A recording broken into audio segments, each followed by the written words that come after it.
Hello and welcome to the video. Today I'm down at Bedford Autodrome again after visiting this track in October. It's very windy and very loud, so I hope you can hear me over the wind. Now, I've had a lovely morning out on track in the rain in Cup 2s. That was very sketchy.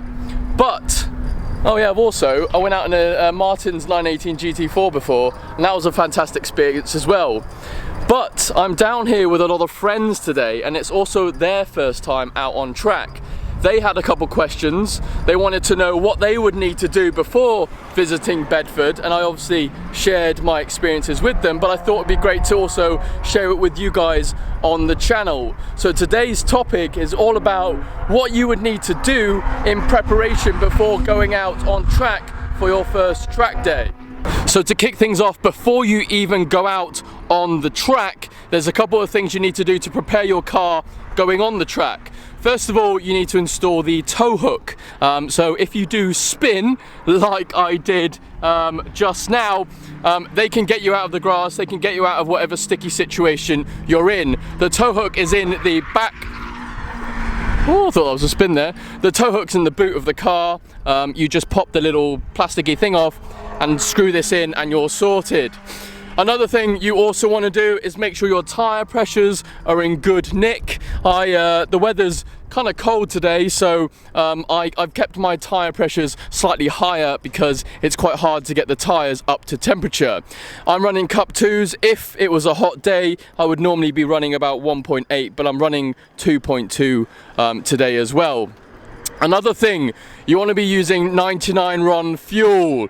You want to be using the most optimal gas or petrol that you can on track, because you're hooning around track at about 100 miles an hour non-stop for like 5 minutes straight. So you want to have the best fuel. I did actually run 95 RON fuel last time I was here, and I had a cylinder misfire, and the reason for that is because of the fuel. Usually if you get a cylinder misfire, it can be because it's not getting enough air into the engine or the fuel that you're using. So this time I've learned my lesson. I'm using 99 RON fuel and the car is perfectly fine. Fourth, I have a PCW modded exhaust, as you know, and I have coded out the burbles on my car simply because there are track noise limits when you're going round, and your car cannot be too loud for the track.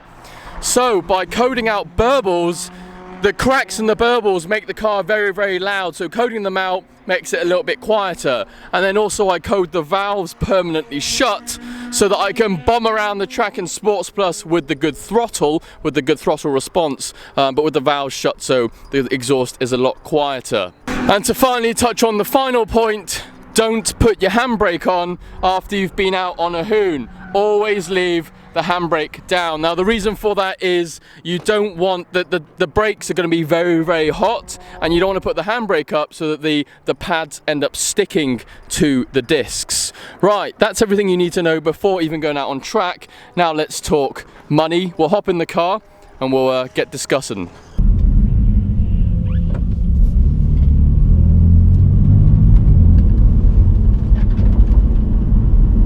Okay.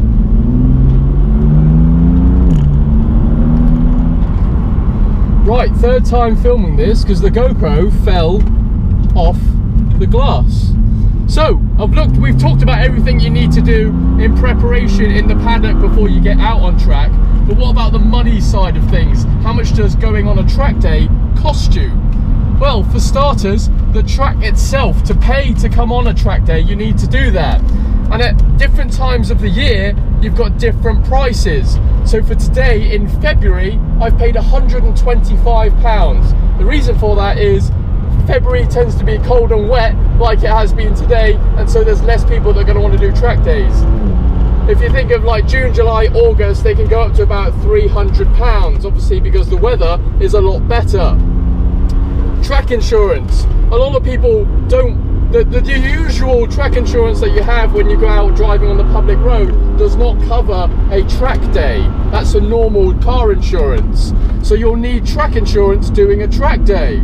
Now, some people choose not to have track insurance because they're driving around in a crappy car that they don't really care about I'm driving a very expensive car, and if I get damaged, I probably can't afford to fix or replace. So I have gone for track insurance from Morris, and they're not sponsoring this channel. That's M-O-R-I-S. Oh, that's tight. Where was I? From Morris, and that cost me £211 for today. So just to get here today, fully insured, and to go on the track, I've forked out around about £400. Fuel. A full tank of fuel in the M2 costs about £50–60. So I've done about 2 tanks of fuel today, so I've already spent 120 quid. Now, what else? Helmet hire. I don't have my own helmet, so I've had to hire this one, and this is costing me £20. So that's the cost side of things of doing the track day here and now, but what about afterwards? What about the long-term longevity, if that makes sense, if that's the correct word, of doing a track day, day in, day out, month to month? Well, it's an option, but you want to be changing the brake pads, the brake lines, and the brake fluid on your car. This will allow you to go on track and do as many laps as you want. You can obviously stick with your stock setup from factory, but that often doesn't really get you out on track for very, very long before the brake feel starts to die away. So in some ways, by upgrading your brakes, you're able to get more for your money because you're out on track for longer. Thanks to the guys at Swift Performance, they did my brake pads, brake fluid, and braided lines all for around about £500, if I can remember off the top of my head. You've also obviously got tyres. Now, I used to run PS4Ss, and I did 2 track days and about a whole year of driving. That cost around about £400 to £500, and I got a good amount of driving out of them. I'm currently using Cup 2s, and I'm going to be running this track day and probably them throughout the summer.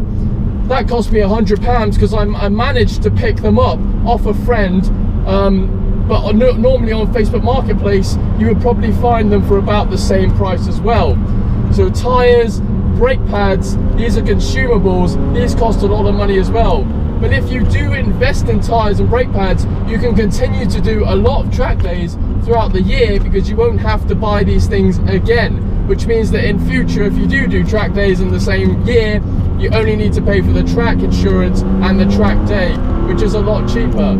So essentially the initial cost to do a track day is quite a lot, but once you've done it, you can do a lot of track days over and over again, and it's quite a bit cheaper. And I must say, it's very, very fun. And I must say, I'm having a cracking time out here today, especially now that the weather has gone a lot better. And these Cup 2 tyres are so grippy when they're up to temperature.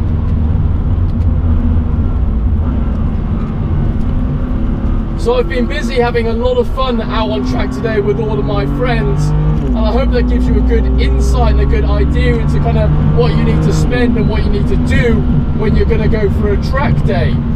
If you have any questions or there's anything that I've left out that you'd like to know, please comment down below, let me know, and I'll get back to you and hopefully help you out.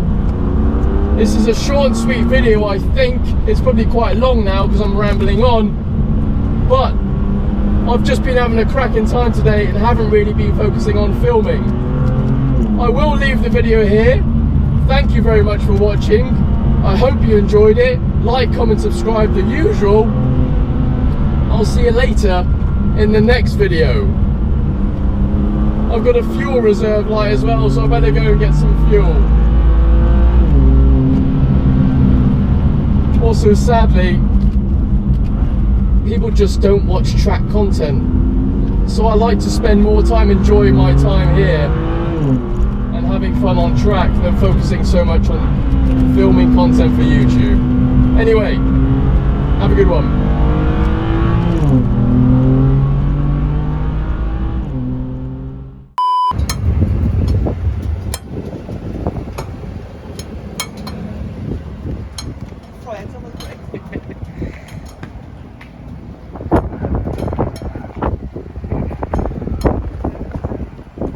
Dirty, right?